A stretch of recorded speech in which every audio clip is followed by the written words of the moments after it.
Welcome back to the Supremely Black Podcast. This is your boy D Rose. If you're new, make sure you hit that subscribe button. If you are one of our consistent Supremely Black family members, I appreciate the consistent report.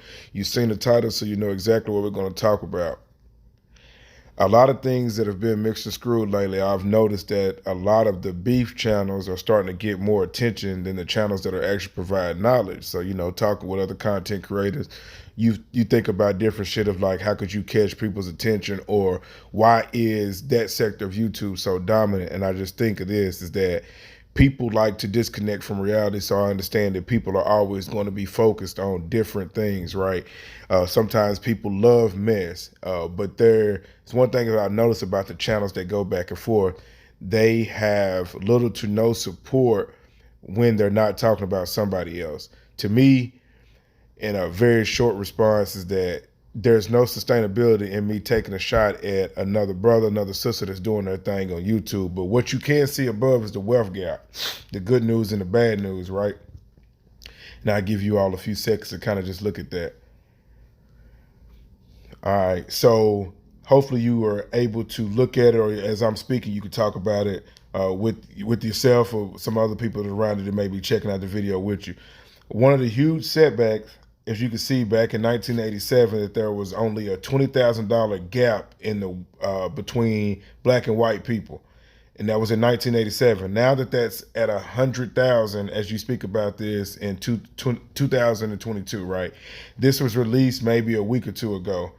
So what is important with that is they stated that the experts state that the mortgage meltdown wiped out a generation of economic progress. What that is really saying is that when black people started to sell houses and gentrification turned into a real thing, that is going to impact the finances of blacks for decades. The reason being is because when you look at the housing market and you think about back in the day, they were paying to get out of the city. So the inner city turned into predominantly black people or minority races that had taken over those areas or lived in those areas, because white flight people were trying to get to the outsides of the city.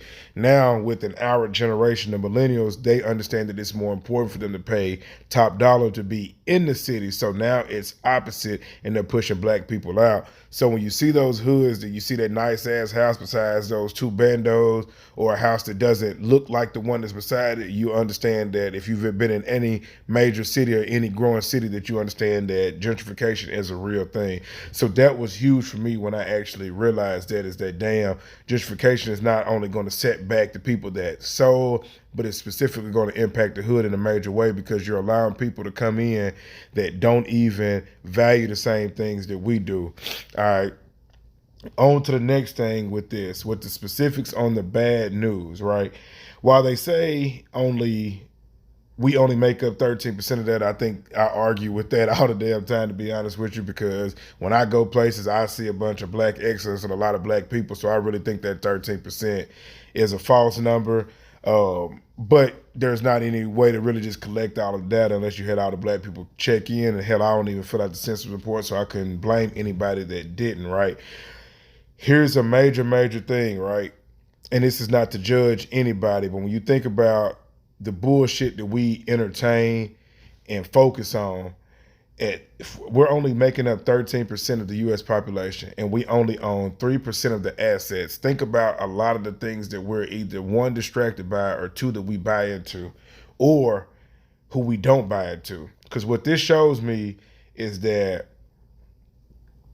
if our net worth is only 6,000, I personally know that I could go to any hookah spot, any club right now, and I could almost see somebody that would have on more than $6,000 in jewelry alone. That's on their neck.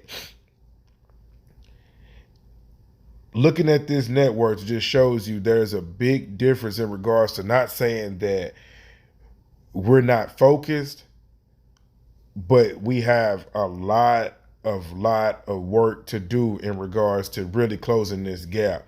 Now, there is some things that are structurally set up that would make this hard, but I will say this, because I'm a solution-based person, is that you can start with this alone. Start supporting the people that not only look like you, but have the same plight and the same focus as you. And what I mean by that, to break it all the way down, is that not just because they're black, when you go into these businesses and when you shop with these people, specifically the people that are for and in your community, ask them, what is their community goal? What are they doing within their community? They may not be. Maybe you could provide them with the asset that they could put you either on a payroll, or you could do some marketing to get their business out, because maybe they are looking to support nonprofits. What I see that we do is that we complain about these big companies, Gucci, Starbucks. They're not really for our people, but I know personally a lot of melanated people that support Gucci at a heavy rate, cry if the motherfuckers don't give them what they want. Starbucks, they will wait in line for them just to be told that they don't have any oat milk. You feel what I'm saying? So when you talk and be deliberate in regards to supporting our people, we have to be intentional with this. This is crazy to see that for our people, there is, in net worth alone, there is a $64,000 difference in net worth alone, not even counting overall capital. But this is what I want to talk about, because these are the things that I like to put my attention to, and I want to bring awareness to. But you have to think, when you use a certain title, people will come in and check it out. This is what we do. If you're new over here at the Supremely Black Podcast, we will take the mess and leave a message with it. To my consistent supporters, keep rocking out. Make sure you hit that like button. If you're new, again, subscribe and share with other like minds. This is your boy D Rose with the Supremely Black Podcast, and I'm out. Long live CC.